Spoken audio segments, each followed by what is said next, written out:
আমার বাইকের নাম্বার প্লেটটা আমি যেখানে যাই সেখানেই আমাকে আটকে দিয়ে আমার সব কিছু চেক করে, তার কারণ হচ্ছে আমার বাইকের নাম্বার প্লেট মানে।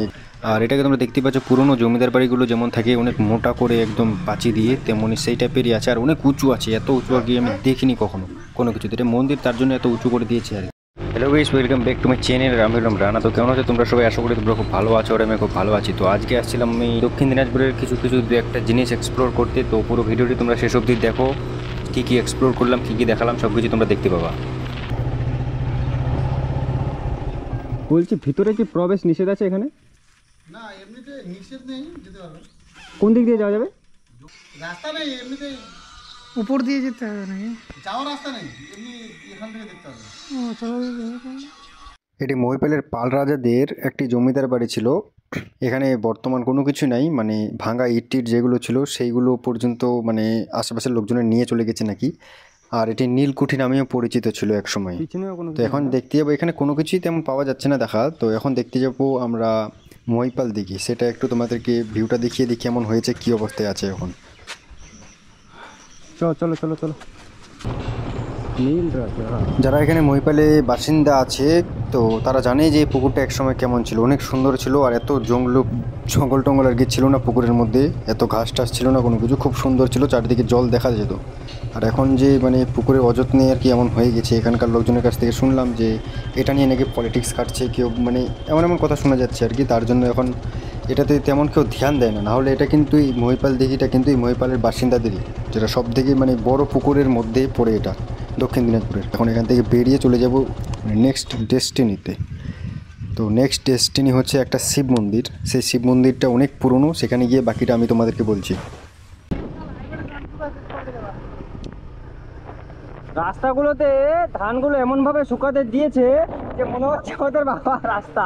আমরা ভুল করে কি মানে ব্যাপারটা বলতো, আমরা ভুল করে গাইছি এদের বাড়িতে চলে এসেছি। এটা আমাদের ভুল, ওদের ভুল না যে ওরা রাস্তায় দিয়েছে, আমাদের ভুল। আমরা ভুল করে ওদের বাড়িতে চলে এসেছি। দেখতে পাচ্ছ গাড়িগুলো কত স্ট্রাগল করছে। এ ভাই ঠুকরে গা যাবে মারত বড় রাস্তা বাল। গাইস, আমার মুখের ভাষা খারাপ হয়ে যাচ্ছে, তার কারণ দেখতেই পাচ্ছ।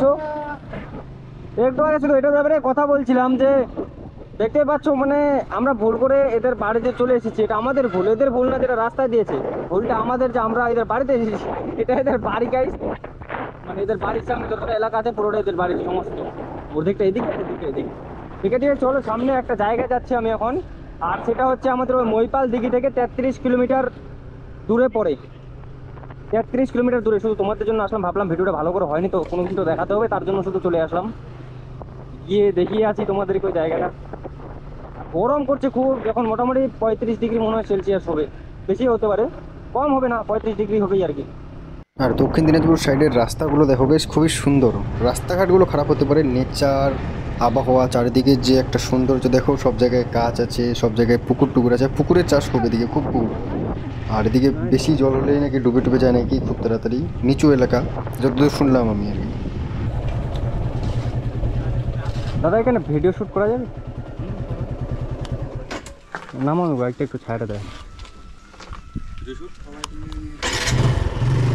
নতুন করে হচ্ছে নাকি এখন?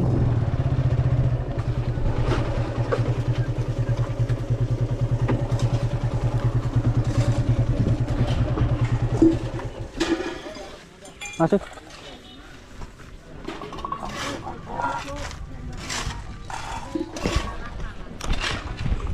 তো এটি দক্ষিণ দিনাজপুরের তপন থানার গর্ধদেব অবস্থিত একটি অনেক পুরনো শিব মন্দির আর কি। মোটামুটি 4 থেকে 500 বছর পুরনো হবে, তার থেকেও বেশি হতে পারে। আমি লোকজনের কাছ থেকে আইডিয়া পাচ্ছি না, কারণ সবাই বলছে যে আমাদের দাদুর স্ত্রীর জামানার এটা আর কি।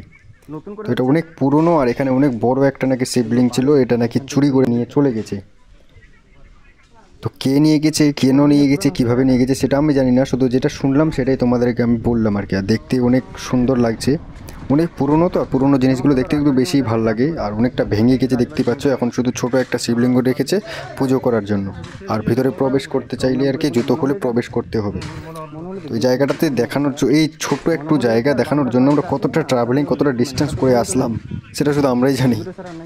তো ভেতর থেকে একটু তোমাদেরকে আমি ঘুরিয়ে দেখিয়ে দিই, ঠিক আছে? দেখো তোমরা। আমি শু পরেছিলাম তার জন্য জুতোগুলো খুলিনি, তো আমার বন্ধুকে আমি পাঠিয়েছিলাম ভিতরে যে তুমি যাও ভিতরে গিয়ে দেখিয়ে আসো। আর এটাকে তোমরা দেখতে পাচ্ছ পুরনো জমিদার বাড়িগুলো যেমন থাকে অনেক মোটা করে একদম পাঁচি দিয়ে, তেমনই সেই টাইপেরই আছে। আর অনেক উঁচু আছে, এত উঁচু আগে আমি দেখিনি কখনো কোনো কিছুতে। এটা মন্দির তার জন্য এত উঁচু করে দিয়েছে আর কি। আর দেখতে পাচ্ছ কেমন চারদিকে ফাটল ধরে গেছে। তো লোকজন তাও এখন এখানে আর কি পূজা করে, কারণ এটা একটাই অনেক পুরনো স্মৃতি হিসেবে আছে আর কি, এবং সবার বাপ দাদার জামানা থেকেই এগুলো আছে। তোমরা যারা তপনে বাস করো তারা অবশ্যই হয়তো সবাই জানো, আর যদি না জানো তাহলে আমি বলে দিচ্ছি যে তপন থানার গর্ধ গ্রাম আছে কিনা, সেই গর্ধ গ্রামে পড়ে শিব মন্দিরটা চাইলে তোমরা একবার ভিজিট করে আসতে পারো, বেশি দূরে যদি না হয় তাহলে। আসার সময় আমরা যখন বুনিয়াদপুর দিয়ে আসি তখন আমাদেরকে পুলিশে আটকে দিয়েছিল, তার কারণ হচ্ছে আমার বাইকের নাম্বার প্লেটটা। আমি যেখানে যাই সেখানেই আমাকে আটকে দিয়ে আমার সব কিছু চেক করে, তার কারণ হচ্ছে আমার বাইকের নাম্বার প্লেট। মানে গাইস আমাদের নতুন একটা বাইক নিতে হবে আমাকে, আর ওয়েস্ট বেঙ্গল তো না সরি, আমাদের উত্তর দিনাজপুরের নাম্বার প্লেট হিসেবে নিতে হবে 59, অথবা এখন নতুন হয়েছে 60। আর আমার নাম্বার প্লেট হচ্ছে কলকাতার নাম্বার প্লেট, সেটাই হচ্ছে প্রবলেম। এখানে একটু আটকে দিয়েছিল, এখানে গেলাম ভালো করে সব কিছু দেখালাম, চেক করলো আমার পুরো ড্রাইভিং লাইসেন্স, বাইকের অথরাইজ পেপার পর্যন্ত চেক করলো। কোথায় অথরাইজ পেপারটা আমার চেক করেনি, এখানে ফার্স্ট আমার চেক করলো এই বুনিয়াদপুরে। আজকের গঙ্গারামপুরের ভিডিও আর এদিকে আসলাম মহিপাল দিঘির এই সব কিছুর এই ভিডিও এই অবধি ছিল। যদি ভিডিওটি ভালো লেগে থাকে তাহলে চ্যানেলটিকে সাবস্ক্রাইব করে পাশে থাকো। আর ততক্ষণে ভালো থেকো সবাই গাইস, বাই বাই। আর ভিডিওটি যত পারো বন্ধুদের সাথে শেয়ার করে দাও। Bye bye.